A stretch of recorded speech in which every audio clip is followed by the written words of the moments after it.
Bismillah walhamdulillah wassalatu wassalam ala rasulillah. Good day all, this is Dr. Ibrahim Khatatbeh and today we continue with chapter 6, discounted cash flow valuation. The natural extension of chapter 5. In chapter 5 we'll learn how to calculate the present value and the future value for a single period or multiple periods for one cash flow, and in we extend this for calculation of multiple cash flows. It may be the same cash flow over a number of periods or different cash flow, mixed stream of cash flows. Will also be introduced for a new concept such as annuities and perpetuities, and you will also learn how to compare rates, for instance the effective annual rate and the annual percentage rate. هذا الشابتر هو امتداد لشابتر 5، فراح نطور عليه انه احنا نتعلم كيف نحسب الفيوتشر فاليو بريزنت فاليو لمالتيبل كاش فلوز، وراح نتعلم نحسب الانترست ريت والنمبر اوف بيريدز اللي هي تايم تي لما يكون عندنا مالتيبل كاش فلوز. راح نبلش بالمالتيبل كاش فلو فور فيوتشر فاليو اند بريزنت فاليو ميكس ستريم. طبعا انا بلشت في هذا الموضوع او في هذا السبجكت من قبل بكويز 2 اللي منكم لاحظ هذا الشيء، فلو رحنا على first question بكويز 2 على Facebook group. The first question says, suppose that you receive $100 at the end of each year for the next 3 years. طبعا احنا في chapter 5 اخذنا present value تمام لكاش فلو معينة over a single period or over multiple periods، بس ما اخذنا نحسب الكاش فلو او multiple cash flows for multiple periods. فهذا السؤال بيحكي لي انه you receive $100 for each year over 3 years، يعني عندي 3 سنين كل سنة باخذ فيها $100 أو $100. If the interest rate was 7%, what is the present value of these cash flows؟ فبيطلب مني أحسب present cash flow أو present value of multiple cash flows.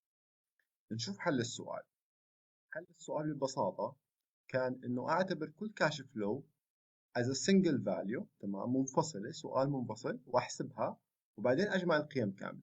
فعندي السنة الأولى $100 over 1.07 to the power of 1 لأنها بالسنة الأولى، فبيطلع عندي 93.46 والسنة الثانية $100 over 1.07 to the power of 2 بيطلع عندي $87.34، والسنة الثالثة $100 over 1.07 to the power of 3 بيطلع عندي $81.63. مجموعهم بيطلع $262.43 اللي هي البريزنت فاليو المطلوب الأول في السؤال.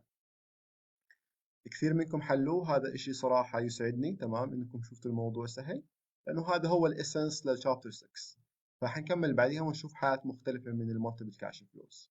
نرجع للشابتر، نبلش نشوف مثال على الفيوتشر فاليو بريزنت فاليو لما يكون عندي ميكست ستريم.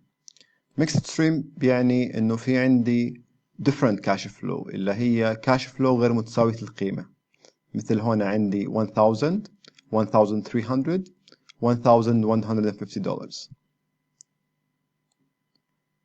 فنشوف ال first example. Assume that you save your money each year in 3 years investment at 5% annual interest rate.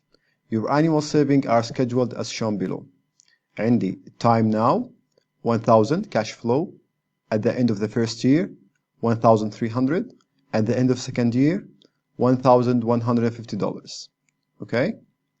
بدي أحسب ال future value after 3 years. فأنا عندي الكاش فلو الأولى بدي أعملها compound the interest rate، تمام، invest and reinvest for 3 years 3 periods at 5% interest rate. الكاش فلو الثانية at year 1 بدي أعملها invest and reinvest for 2 years من نهاية السنة الأولى لنهاية السنة الثالثة. وعندي الكاش فلو الثانية أو الثالثة، تمام، اللي هي C2 بدي أعملها reinvestment أو investment for 1 period at 5%. فبتكون معادلة كالآتي: الفيرست كاش فلو في 1 plus R to the number of periods أو investment periods اللي هي 1 2 3 والثاني نفس الشيء number of investment period 1 2 والثالثة just one investment period. فبحسب هذول المعادلات الثلاثة نفس اللي عملناه ب question 1 بالكويز وبجمعهم بيطلع معي ال future value. ناخذ مثال ثاني. Suppose you plan to deposit $100 into an account in 1 year and $300 into the account in 3 years. How much will be in the account in 5 years if the interest rate is 8%? عندي 3 معطيات. First, I will deposit in the account. راح أدفع أو راح أودع في الحساب $100 بعد سنة من الآن، $300 بعد 3 سنين من الآن، تمام؟ ومطلوب مني أحسب الفيوتشر فاليو بعد 5 سنين لهاي التو deposits at interest rate 8%. فبرسم التايم لاين لهاي العمليات. بعد سنة عندي $100، بعد 3 سنين عندي $300، ومطلوب مني أحسب الفيوتشر فاليو بعد 5 سنين. فأهم شيء إني أعرف اللي هي number of investment period اللي هي number of n في هذا السؤال. ال 8% عندي ثابتة، تمام؟ فالنمبر اوف investment period the first cash flow عندي من السنة الأولى نهاية السنة الأولى لنهاية السنة الخامسة. ف5 minus 1 أو 5 ناقص 1 4 فترات استثمارية. ف $100 multiplied by 1 plus R اللي هي ال 8% to the power of 4. 4 investment period من نهاية السنة الأولى لنهاية السنة الخامسة. نفس الشيء للكاش فلو الثانية من نهاية السنة الثالثة لنهاية السنة الخامسة. 5 minus 3 فترتين استثماريات. ف $300 multiplied by 1.08 اللي هي 8% to the power of 2. فبيطلع معي الفيوتشر فاليو اللي هي $485.97. هاي المعادلة بتوضح اللي هي كيف ممكن نحسب الفيوتشر فاليو لنمبر اوف كاش فلوز زي اللي أخذناه في المثالين السابقين. تمام، هذا وهذا. فالتي بتمثل لي التايمينج اوف each cash flow اللي هي for example حكينا 100 at year 1 هاي بتكون T، تمام؟ والN اللي هي number of periods of investment أو number of investment periods اللي هي في المثال هنا كانت 5. نكمل مع ال present value. ال present value هي discounting عكس ال compounding اللي كان في ال future value.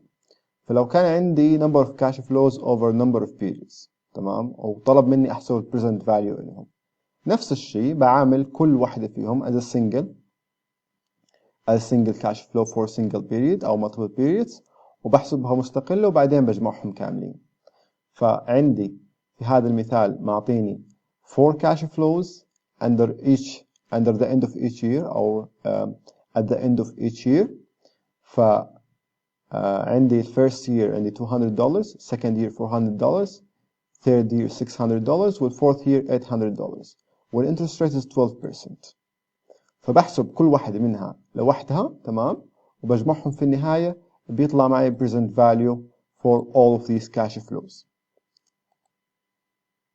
ناخذ مثال ثاني. You are considering an investment that will pay you $1,000 in 1 year, $2,000 in 2 years, and $3,000 in 3 years. عندي 3 cash flow. If you want to earn 10% on your money, how much would you be willing to pay?